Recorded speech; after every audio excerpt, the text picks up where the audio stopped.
Shalom Ephraim, Shalom Yehuda, dans le grand, merveilleux nom de Yahweh, l'Élohim d'Israël, pour toujours. Aujourd'hui, lecture de la Paracha Teruma, chapitre 25 à chapitre 27, verset 19, dans le livre de Shemot, dit Exode. Bonne écoute à tous. Chapitre 26.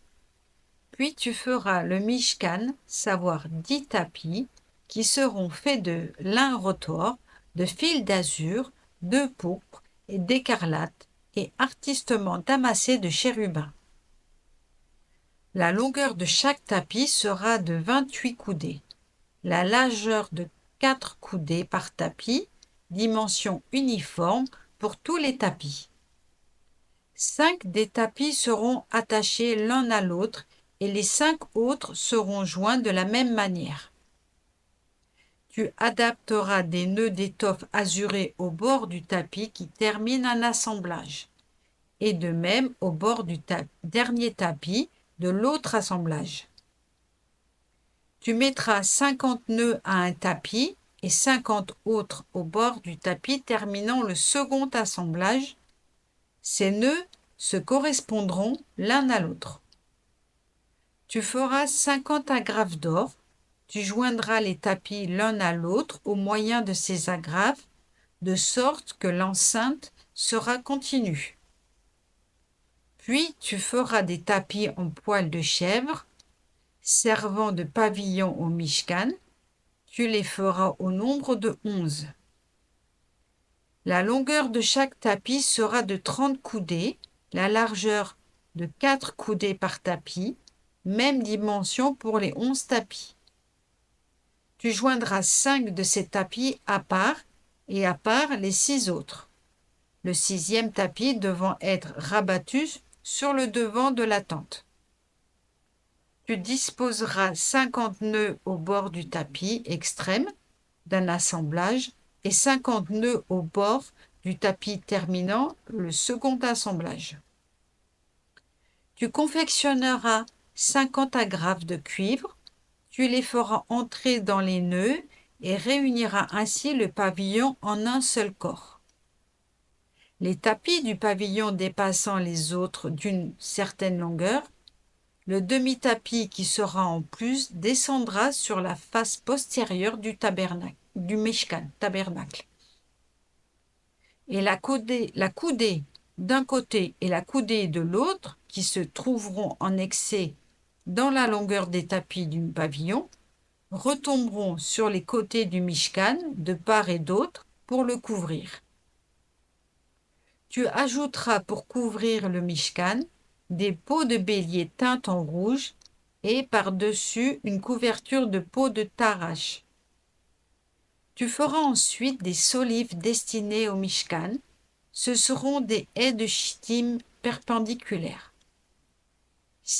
10 coudées seront la longueur de chaque solive, 1 coudée et demie la largeur de chacune. Chaque solive aura 2 tenons parallèles l'un à l'autre. Ainsi feras-tu pour toutes les solives du Mishkan. Tu disposeras ces solives pour le Mishkan comme il suit. 20 solives dans le sens du sud ou midi. Sous ces 20 solives, tu placeras 40 socles d'argent, 2 socles sous une solive pour recevoir ces 2 tenons et 2 socles sous une autre pour ces 2 tenons.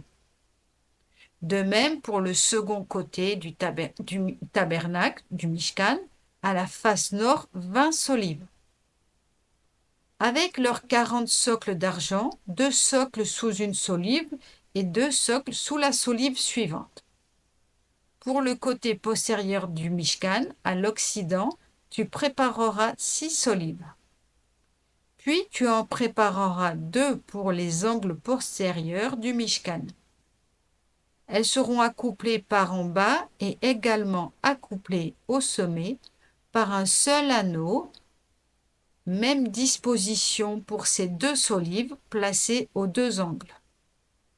Il y aura donc 8 solives avec leur socle d'argent, soit 16 socles, 2 socles sous une solive et 2 socles sous l'autre. Tu feras ensuite des traverses de bois de chittim, 5 pour les solives d'un côté du Mishkan, 5 autres pour les solives du second côté du Mishkan et 5 traverses pour les solives du côté postérieur occidental. La traverse du milieu passera dans l'intérieur des solives, les reliant d'une extrémité à l'autre. Ces solives, tu les recouvriras d'or, tu feras en or leurs anneaux, où passeront les traverses, et ces traverses, tu les recouvriras d'or. Tu érigeras ainsi le Mishkan, suivant la disposition qui t'a été enseignée sur cette montagne. Tu feras ensuite un voile en étoffe d'azur, de pourpre, d'écarlate et de lin retors. On le fabriquera artistement en le damassant de chérubins. Tu le suspendras à 4 piliers de chittim, recouverts d'or, accrochés d'or et soutenus par 4 socles d'argent. Tu fixeras ce voile au-dessous des agrafes. C'est là, dans l'enceinte protégée par le voile, que tu feras entrer l'arche du statut, et le voile séparera ainsi pour vous le sanctuaire d'avec le Saint des Saints. Tu poseras le caporet, couverture d'expiation, sur l'arche du statut, dans le Saint des Saints. Tu placeras la table en dehors du voile et la menorah en face de la table au côté méridional du Mishkan, la table étant placée au côté septentrional. Puis tu confectionneras un rideau pour l'entrée de la tente en azur, pourpre, écarlate et lin retors, artistement brodé. Tu feras pour ce rideau 5 piliers de chittim. Tu les revêtiras d'or, leurs crochets seront d'or, et tu mouleras pour eux 5 socles de cuivre.